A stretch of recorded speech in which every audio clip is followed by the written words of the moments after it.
Cup tournament returns this week, and we're into the quarterfinals with the final 8 teams, and all 4 games are going to be played on this Wednesday, August 20th. If we look at some of the stats after Phase 1, or the group stage, where all the MLS and LigaMX teams are split up into 2 groups, we had 9 different days of games. We had 54 games. Both teams' to score bets were hitting like crazy. They went 41-13. Both teams scoring over 2.5, 33-21. If you were just betting the over 2.5, that was 37-17. When in doubt, during that opening phase, it was generally a safe bet to bet on goals. If we look at regulation wins, MLS had the edge, 23-15. PK wins, LigaMX getting 11 wins to 5. And the goals very heavily favored the MLS teams, 104-78. Scoring leaders, though, both came from LigaMX teams, Paulinho and Correa, each with 4. So based on that, you might think that betting on goals could be the way to go, and it just, in fact, might be. However, not the same impetus to attack here as, I think that the big strategy of attacking was because we only needed 4 teams, only had 4 teams going on from both sides, so you had to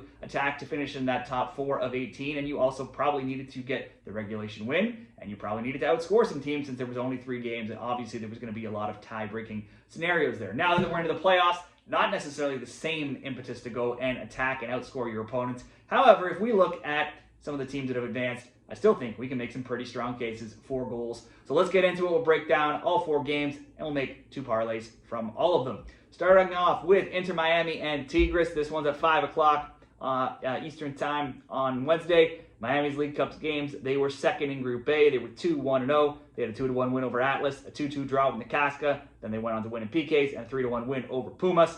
Since the tournament, they got routed by Orlando back in MLS 4-1. And then they beat the Galaxy this weekend with Alba, Messi, and Suarez all scoring. So obviously Messi has come back from the injury he had in the tournament and made an instant impact. For Miami now, the both teams to score bet is recently 18-5 across their last 23 in all matches. Both teams to score over 2.5, 9-2. Miami only has 2 clean sheets in their last 23 across all matches. Over to Tigres in their Leagues Cup games, they were third in Group B, 2-0-1. Had a 4-1 win over Houston, 2-1 win over a rotated San Diego team, and then a 2-1 loss to a rotated LAFC team. They returned to LigaMX with a touchdown put up on the scoreboard against Puebla, winning 7-0. They had 6 different scores and an own goal in that game. On Sunday, though, they lost 3-1 at home to Club America. Now, Tigres lost this last weekend, but they are 5-0-2 in their last 7 overall matches. With Messi back in the lineup, anything always possible for Miami, but Miami did just barely get by Atlas and also just barely got by Necaxa, and then they got routed by Orlando recently. This team never, ever keeps clean sheets, and thinking that's going to change against Tigres just seems unlikely. They've already conceded against much worse teams than Tigres is. Tigres, in fact, one of Mexico's top teams. They looked great for 2 games, Tigres, but then they lost to LAFC's backup, so that wasn't ideal, but they've still not failed to score in 7 games. They've scored a total of 20 goals in that time. In the league phase, Angel Correa tied for the scoring lead with 4 goals. He also had 7 shots on target. Certainly a great player to consider for player props. In 4 LigaMX games, Tigres' games have seen the most goals per game at 4.8. They've scored 13. They've allowed 6. To me, it has to be goals. Miami never shuts anybody out. Tigres will be a hard team to shut out. Miami is at home. Messi is back. They should score 2. Both teams to score by itself look to be minus 180. Both teams score over 2.5, minus 125. Certainly a great bet. You could sprinkle some player props in for a same-game parlay if you wanted to improve that. We'll just use that, both teams to score, as leg 1 of a 2-game parlay and roll it into Toluca and Orlando. This one at 6 o'clock on Wednesday. Toluca's League Cup games, first in Group B. They drew 2-2 with Columbus and won in PKs, then a 2-1 win over Montreal, 2-1 win over New York City FC. Paulinho tied for the scoring lead after those games. He had 4 goals, 6 shots on target. Back in LigaMX, they beat Juarez 2-0, drew Pumas 2-2 this weekend. Their games have seen the 3rd most goals per game at 4.2, scoring 13, allowing 8 in Mexico. When looking at all competitions now, the both teams to score 7-2. They scored in 10 straight. Both teams score over 2.5 on a 7-2 run. Orlando's Leagues Cup games, 4th in Group A. They had a 1-1 draw with Pumas and a PK loss. 3-1 win over Atlas, 5-1 rout of Necaxa. Those high-scoring games have continued since they returned to MLS with a 4-1 and then 3-1 wins over Miami and SKC this weekend. Ojeda had an assist versus SKC. He now has a goal or an assist in 15 straight MLS games. At this point, almost a blind bet on a goal or assist, or maybe a shot for him. Ojeda had 2, Muriel had 3 in their last Leagues Cup game against Necaxa. The Lions have won 4 straight now. They have scores lines of 2-1, 3-1, 4-1, and 3-1. between MLS and Leagues Cup. They've also not lost in any of their last 7, but both team to score bets have basically been a blind way to bet Orlando games. It's hit in every single one of their last 12 games and in 14 of their last 15. You can even up that to both teams to score over 2.5, and that is also 10-2 in their last 12.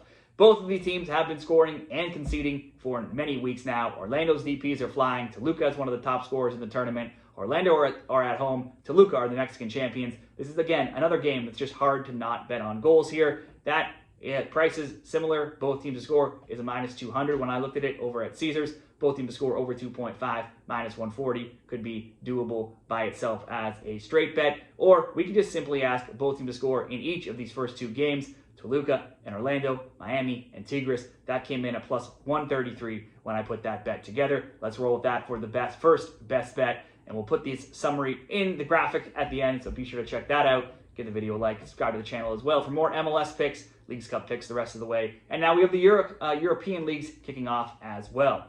Next up, Seattle Sounders and Puebla at 8 o'clock p.m. Eastern Time. Seattle's League Cup games, they were first in Group A, the only perfect 3-0-0 team. That came after a 7-0 win over Cruz Azul, 2-1 win over Santos Laguna, and a 2-1 win over Club Tijuana. They routed the LA Galaxy when they returned to MLS 4-0, but then went to Minnesota this weekend and lost 1-0. That loss is their only defeat in 11 games. Since losing to PSG in the Club World Cup, they had gone 7-3-0 and had outscored opponents 29-12. That's a ton of goals scored for Seattle, but now still just 3 clean sheets in their last 11. They had scored multiple goals in 8 straight before that last Loons game. Perhaps they were looking ahead to this big quarterfinal matchup.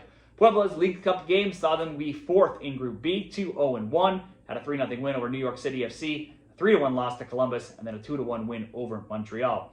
Going back into LigaMX, since then they got pumped 7-0 away to Tigres, then lost again this weekend 2-0 to Atletico San Luis. Puebla only had 9 points last year in the Clausura. It's not started much better in the Apertura this season, where they're 1-0-4 and have been outscored 14-4. They have no real stars on this team and a lot of young players under 25. Puebla at this point are clearly the tournament outsiders. If you were ranking 8 teams, they would be the 8th place team. Seattle were the only perfect team last round, and this weekend notwithstanding, they have been in solid form for quite some time. I think Seattle should get this win at home. That's about minus 150. When I looked at Bet365, you can go Seattle to win and score over 1.5. That's minus 120. A little bit better if you were betting this game by itself. We will use Seattle to win as leg 1 of a parlay that will wrap up into the final game, LA Galaxy and Pachuca at 8:45 p.m. Eastern Time. LA's Leagues Cup games, they were 3rd in Group A. They were 2-1-0. They had a huge 5-2 win over Tijuana, a 1-1 draw with Cruz Azul, going on to lose in PKs, and then a big 4-0 win over Santos Laguna, getting them in to the top 4 of the MLS side in the last day, in the last game of Phase 1. It's been 2 losses since, though. First, a 4-0 loss to Seattle, and then a 3-1 loss to Messi and Miami this weekend. 2 other teams that also have moved on into the Leagues Cup quarters. LA, though, are 5-3-5 in their last 13, so a mixed bag of results across all competitions. They have scored in 14 of their last 17, scored multiple in 5 of 9. Defense all season has been a catastrophe. They've given up a goal in 26 of 29. They just gave up 3 last game. They've allowed the most goals in MLS, and a total of 7 combined in their past 2 games. Peck won 1 or more shots on target now in 14 straight. Painsel's had a shot on target in 13 of 14. No players had more shots in the first phase of the tournament than Paintsel, who had 11 shots on target in 3 games. Either of those guys always great bets in the player prop department. Pachuca's League Cup games, they were 2nd in Group B, 2-1-0. They had a 3-2 win over San Diego, 1-1 draw with LAFC, losing in PKs, and a 2-1 win over Pachuca. Or not over Pachuca, just a 2-1 win. Back in Liga MX, they beat Atlas 3-0, but then lost 2-0 to Tijuana, despite Tijuana taking a 63rd minute red card and Pachuca having 23 shot attempts. Through 5 games, Pachuca are atop the Apertura table at 4-0-1, scoring 1, scoring 11, allowing 4. That's tied for the fewest goals allowed so far. For Pachuca here, they've had a ton of international experience lately. They played a friendly with Al Ahly, then met Salzburg, Real Madrid, Al Hilal in the Club World Cup. While they didn't win any of those Club World Cup games, they scored versus Salzburg, they scored versus Madrid, and they have been quite solid in their Mexican League tournament as well. And that form has continued in the Leagues Cup, where they only lost once in PKs. Getting shut out this weekend is just the 2nd time in 12 overall matches that they've not scored. Lots of options I see in this game. Both teams to score minus 240 is an option. but you have to pair it with something else. Both teams score over 2.5, minus 165, or both teams score and pencil to have one or more shots on target. That could be minus 150 when I was playing around with the same game parlay options at Bet365. If I'm going to pick a winner, though, I think this could be a good game for LA here. They have a chance to salvage something from this season. They're a much more talented team than the last place standing they have in MLS, and they could throw all their eggs into this basket and go for the win here to try to salvage a trophy this year. LA moneyline plus 175, certainly an option to advance if you want to be safer. If this game goes past regulation, that's minus 106. We're just going to ask for another both teams to score here. That's usually a pretty safe bet in Galaxy games. They can't play defense. They have plenty of offensive players between Peck, Pencil, Royce. So we'll go both teams to score. LA Pachuca paired with that Seattle win. That one also came in at plus 133 odds. So oddly, we have two game parlays that should come in around that plus 130 mark. Be sure to check out the graphic at the end. I'll throw that summary up. Let me know what you like in the Leagues Cup quarterfinals, and good luck this week.